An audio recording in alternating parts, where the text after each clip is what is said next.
Welcome to the Banker. I'm Silvia Pavoni, economics editor of the magazine, and I'm talking to Dino Sani, who is head of treasury services for Latin America at Bank of New York Mellon. Dino, thank you for joining me. Thank you for having me here.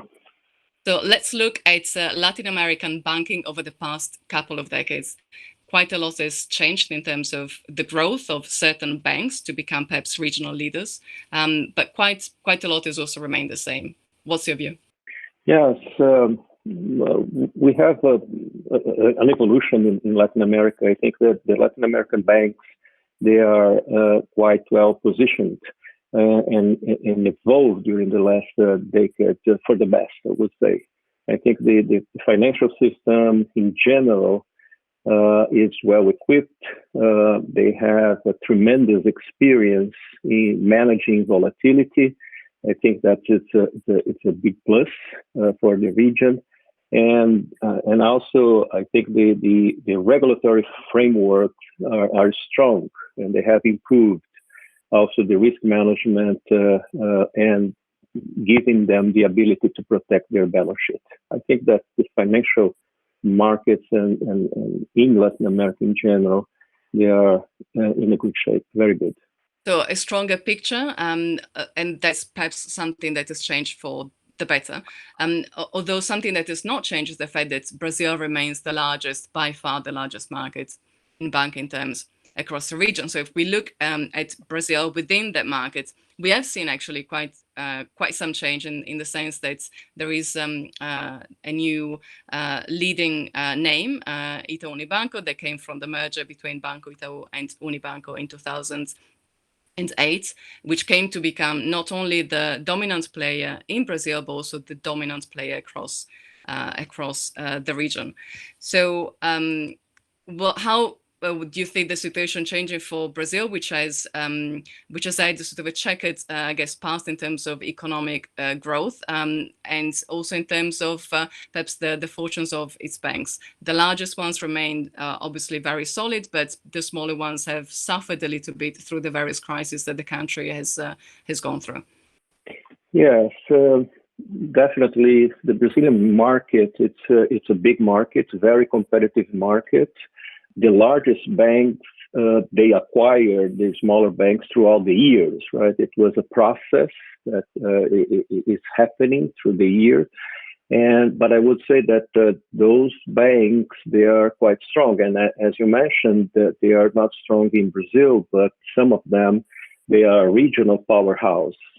I think that it's good. It's a very competitive market. It's a big market. And to compete in this market, you have to have capital, and you have, especially in Brazil, to cover a large extension. Brazil is a big country. And to get there and to compete there is not an easy task. But the Brazilian banks, they are well positioned to do that, for sure. Now, you've been working with Latin American banks for many years as part of course, your role.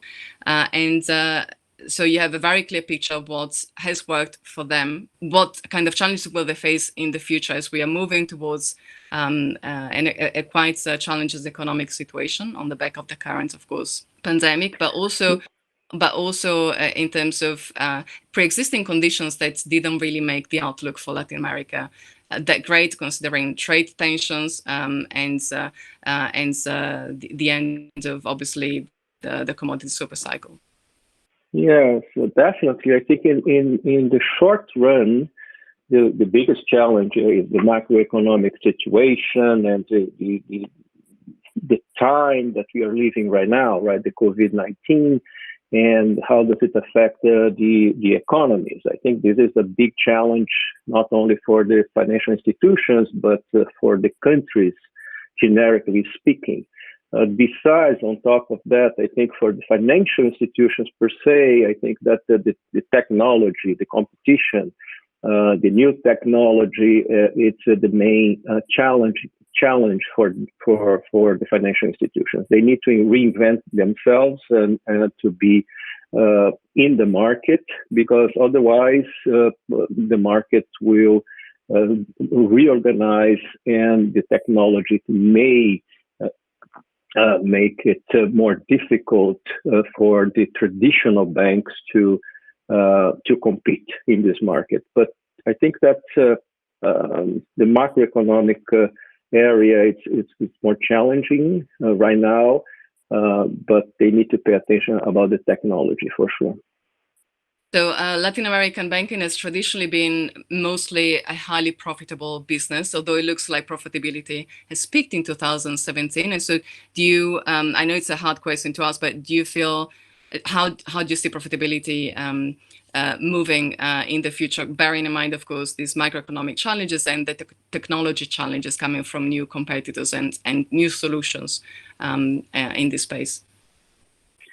I think that the banks, generically speaking, they are well positioned. We're seeing the banks with high profitability, with return on capital around 20% for many, many years.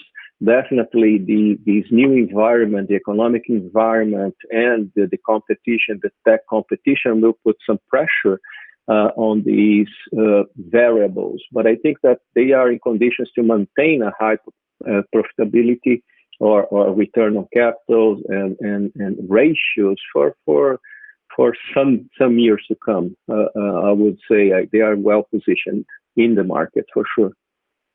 Very well, Dino. Thank you so much for your comments. So we end on a positive note. And again, thank you for your comments and for sharing your views with us.